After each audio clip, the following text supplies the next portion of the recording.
The author Mahalingam Balaji, and the eminent writer, as I was told, but I think he's an eminent scholar, if you will agree, Bhaskaran Prabhakaran. I'm also happy to say that he's a Tevar and not a Brahmin. But from today onwards, you qualify to be a Brahmin.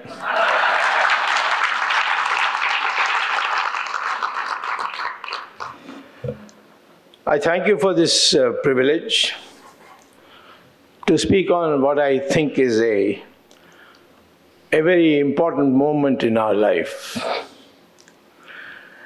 And for that, we need to have our sights cleared, our concepts cleared. First of all, who is a Brahmin? Is a Brahmin necessarily born Brahmin and no one else can be?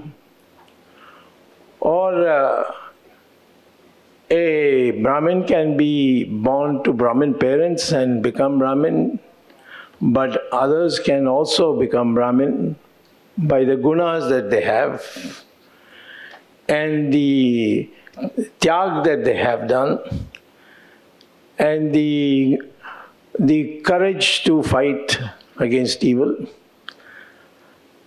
If you go to the Gita, you will find at various places, Lord Krishna says that gunas are made, the varnas are made, and let's be one thing clear, varnas are to be separated from jati. Jati is by birth.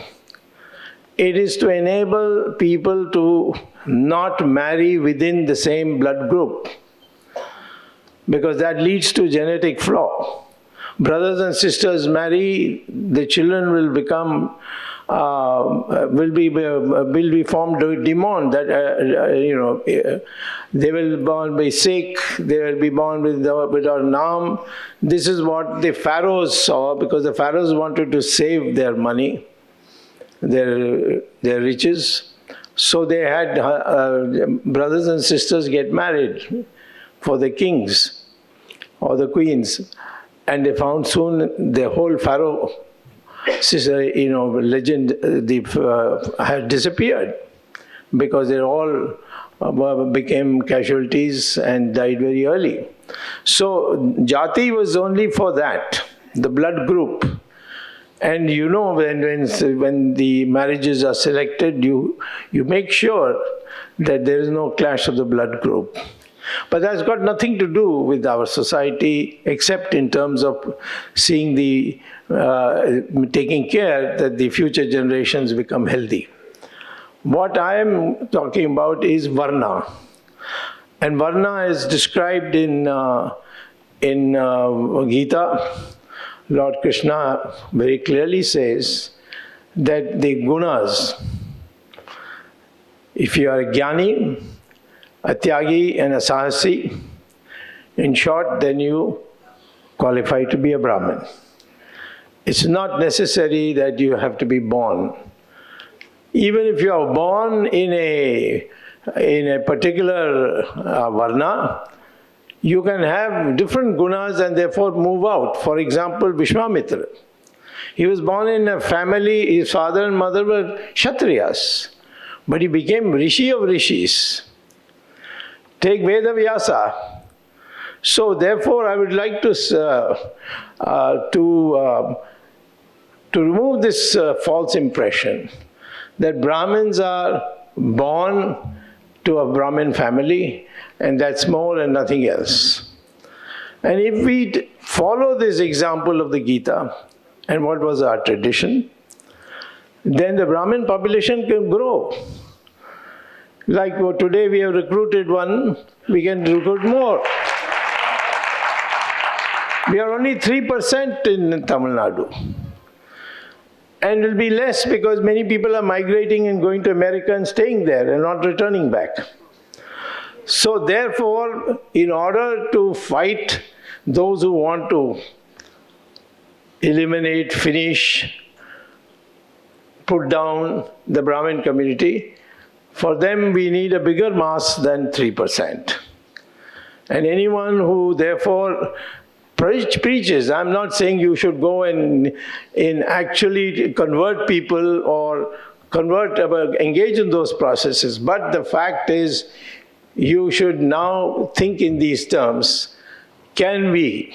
Because we need to fight the menace before us, and for that we need a larger population. So I will begin by this concept of Brahmin genocide, which is the title of the book. Now, genocide is a very serious matter.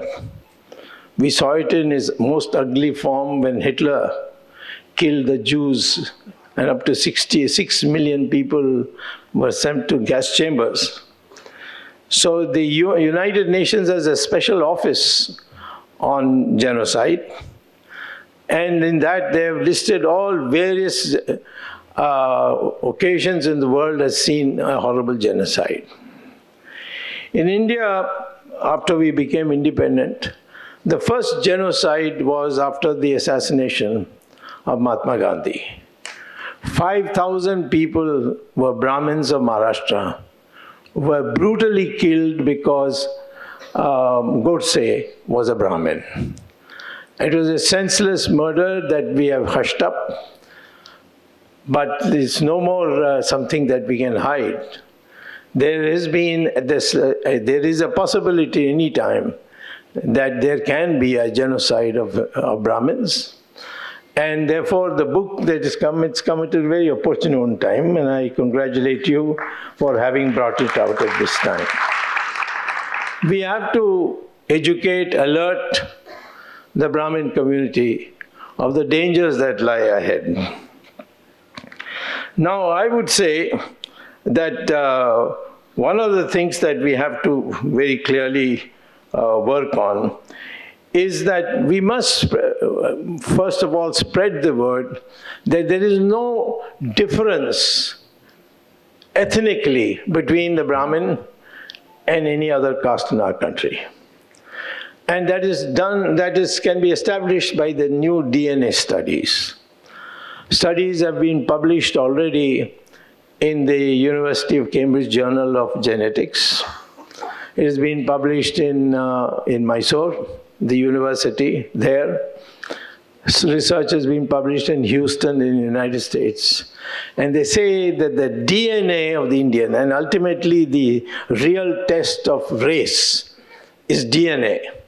The DNA of the Indian from Kashmir to Kanyakumari, from Dwarka to Assam, the DNA of all Indians is the same, and there's no difference. People think that complexion is a factor of genetics. Not at all. That's got to do with pigmentation. It's got nothing to do with DNA or race. So we are one country, which means this whole theory of Aryan Dravidian is bogus. Where did the Aryans come from? Yes, we have a word in our Sanskrit literature called Arya, but that's got nothing to do with race. Anybody who is a civilized person, who's an accomplished person, is called an Arya.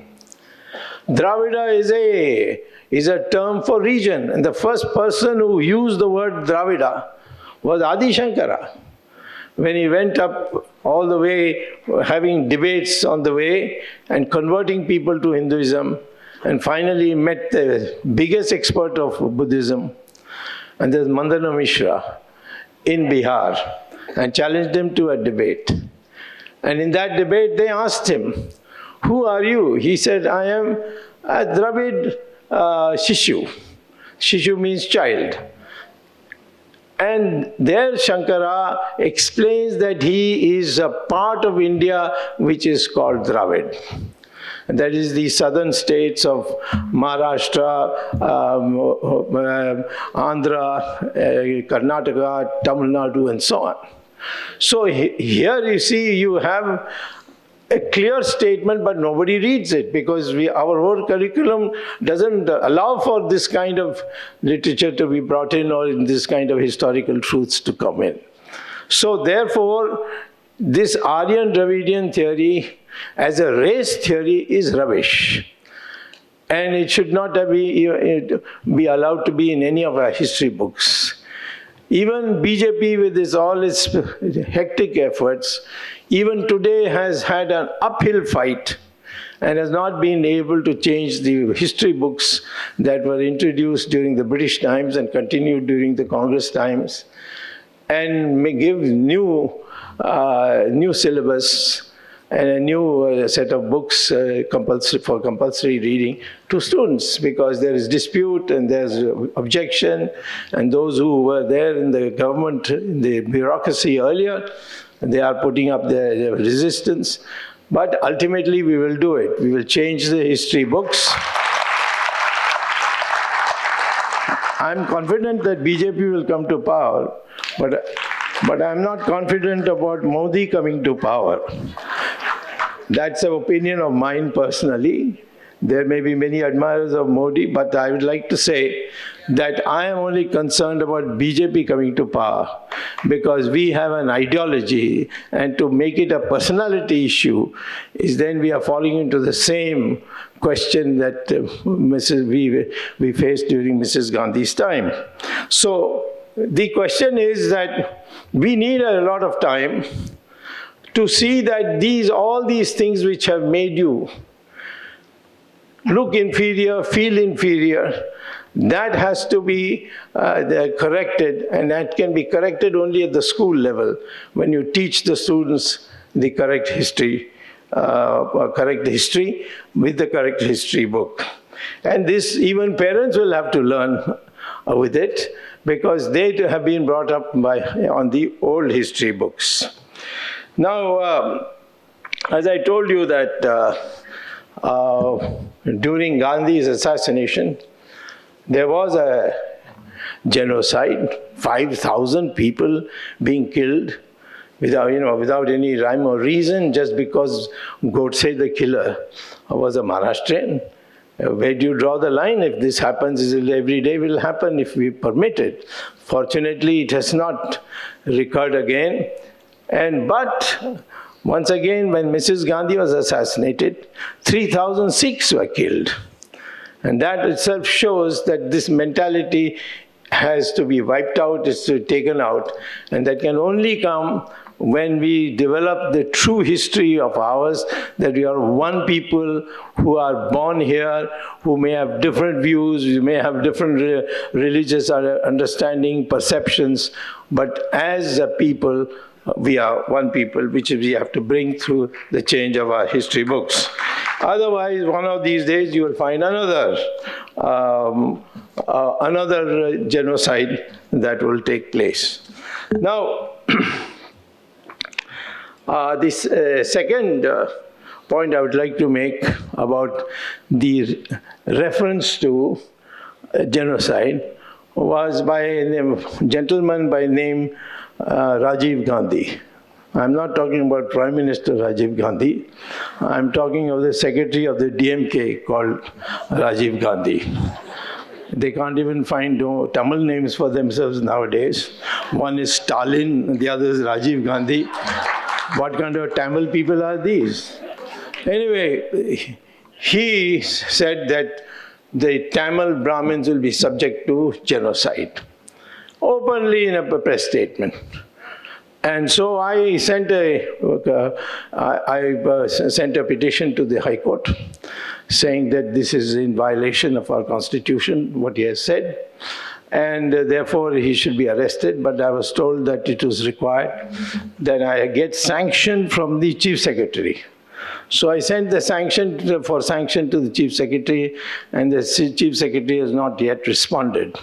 But meantime, I got quietly a word from somebody high up in government, I won't say who said that this gentleman will never speak again, so please don't press your court case. So I'm keeping the court case in cold storage, but if Mr. Rajiv Gandhi, former secretary now, I'm told, of the DMK, again says this, or any of them say this, there's no alternative but for us to get aggressive and take them to court and see that they repent for what they did. I did this once when Swami Dayanand Saraswati was there. When one day he told me that Karunanidhi has finally accomplished his lifetime desire. So I said, Swamiji, what was his lifetime desire? He said his lifetime desire was to take control by the government of Sabhanayakar temple, which is an ancient temple, in the town of Chidambaram. And he said he's taken them, now they are going to destroy it, because Karunanidhi said, I'll never rest till Sabhanayakar temple is destroyed. And he said it many, many years ago. So you have to take this in the Supreme Court. But I found out that the Dikshitas who were the Pujaris, they had gone to court and they lost in the single judge High Court and the division bench High Court. So normally when you lose at both levels, going to Supreme Court is a tough proposition. So I asked Swamiji, how can I go? First of all, I have no locus standi. I'm not a Dikshitar. So how will I go to court and argue this? He said, no, you go. You will see that you will have your way. And miraculously, the court accepted my petition to argue. I argued, and the court laid down what is there clearly in the Constitution, but never been known to the people, that no government can take over any temple except if there has been a financial misappropriation, then only that department of finance, but it cannot take over any part of the religious functioning of a temple. This is the order of the Supreme Court, but nobody is obeying it. I have to go from state to state to take examples and try to get it done. I've just gone to Maharashtra, where the BJP government has taken over the Pandurang, the Krishna, Pandharpur, in Pandharpur, where Vitthal and Rukmani temple, it's over thousands of years old. That particular temple, the BJP government has taken it over. And I have gone to court, and I think I'm certainly going to win in another 2 months, and it will be freed. But I had to do it, because this is illegal. Then, on the orders of Mr. Modi, our government took over all the 104 temples of Uttarakhand, including Kashi Vishwanath, including the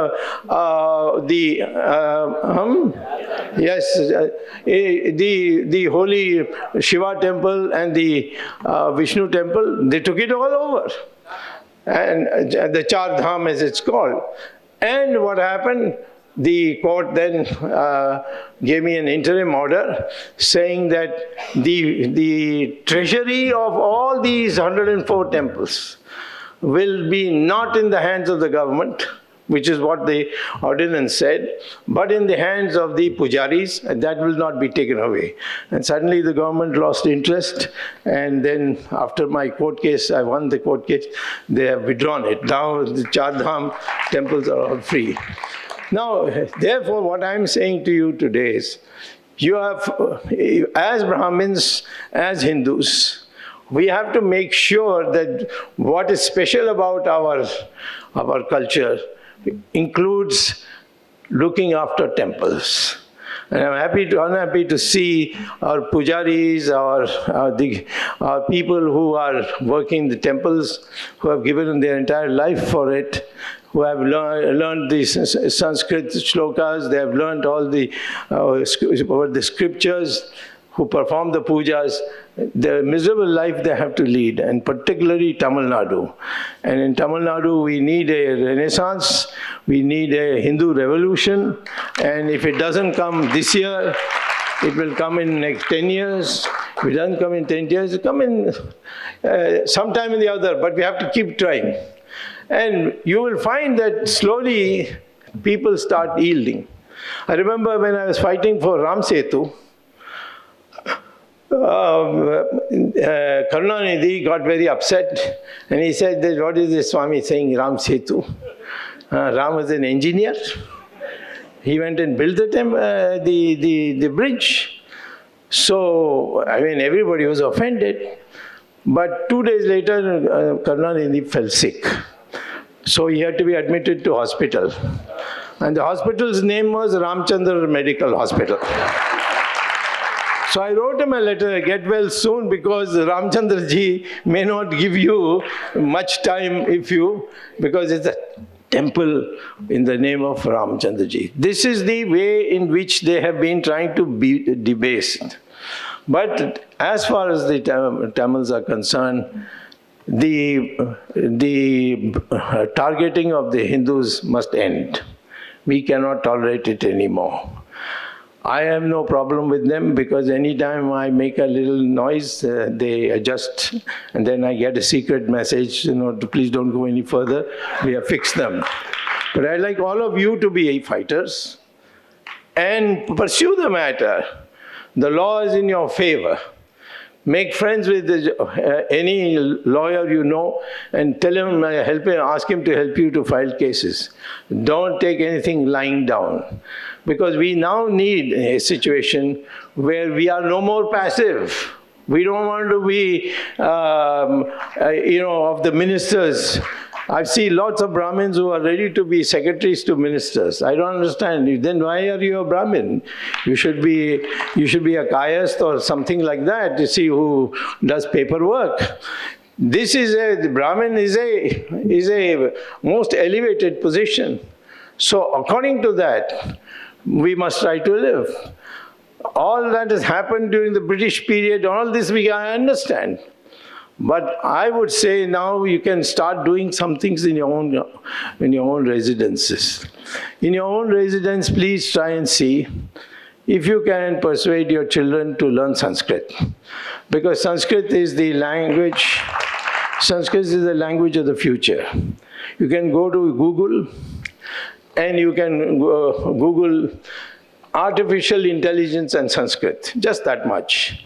And they'll bring out a research volume, published by the American the Space Rocket Research Center, NASA, and their Journal of Artificial Intelligence states that there is only one language with which we can communicate in artificial intelligence with robots, and that is Sanskrit.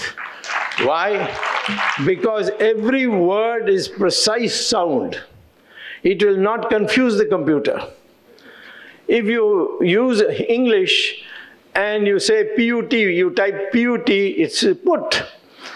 But if you type BUT, it's but, and the computer will get confused and therefore won't not work. So today, in almost every research center of the world, in the Western world, Sanskrit is slowly becoming a compulsory language. If you go to Google and type St. James School, London, James School is one of the most prestigious schools of London. It's an all-white school. And they were so prestigious that when Charles was being crowned, a group of students came and sang a song. What song, I'll tell you in a minute. But first is, if you go to Google and type St. James School, London, and Sanskrit, just that much. What will come out is that in that school in London, every morning between school for children of ages of 6 and 11, they have to sing shlokas of Sanskrit in an English school, all-white English school. And the same group of students, 6 to 11, came for Charles and sang Sanskrit songs, Sanskrit connected songs in Charles's coronation. But nobody noticed it here. Our news media also doesn't, of course Tamil media will not, they will probably suppress it. But northern media also don't understand the significance of this. Everywhere Sanskrit is being revived. And so I would say Brahmin community should take the lead in this by seeing that all their children have the opportunity to learn Sanskrit, because Sanskrit is going to become the language in the future of at least artificial intelligence and therefore the base of science. So, all this is fine, but somewhere, as I will come back to the first point I made as my last point, the numbers of Brahmins must increase. You can't take on millions and millions of people by being a few millions yourself. And therefore, you must have through not by me or anyone else, but by the great sadhus of our country, one of them is seated here, who can make it possible for the society and the Brahmins in particular to accept people who are born in other castes, or other varnas, And because they have the same gunas as Krishna said Brahmins should have, if they have the same gunas, to break them and declare them as part of the Hindu community. Today we are 3%. If you can be 10%, I'd like to see what Mr. Karunanidhi's party would do. And they will wither away because they cannot manage a larger population. In UP, Brahmins don't have a problem. They're 16%. But they don't have a problem, because those 16% form a very big voting bloc. So I would say, first of all, please see that your children are educated in what it means to be a Brahmin, and what are the requirements of that, and how you can live with it without it interfering with any of your modern occupations.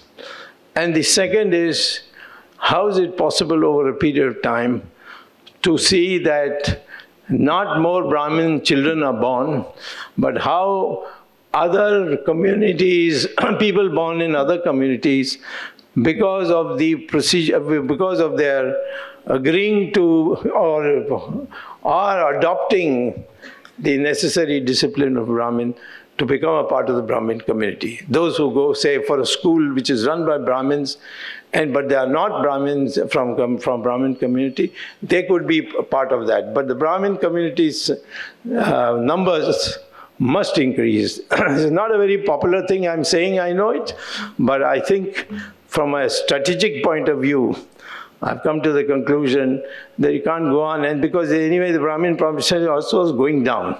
They're more educated, they have fewer children, and then some of them go abroad and settle down. They get very, very cushy jobs there and don't want to come back. So the shrinkage will take place. Or we have extremely poor Brahmins who are like Archakas and so on and so forth. So somewhere along the time, as a community, we should form a body, which body will be looking for how to get talent from young talent from other parts of our society and bring them into the Brahmin community. Thank you very much.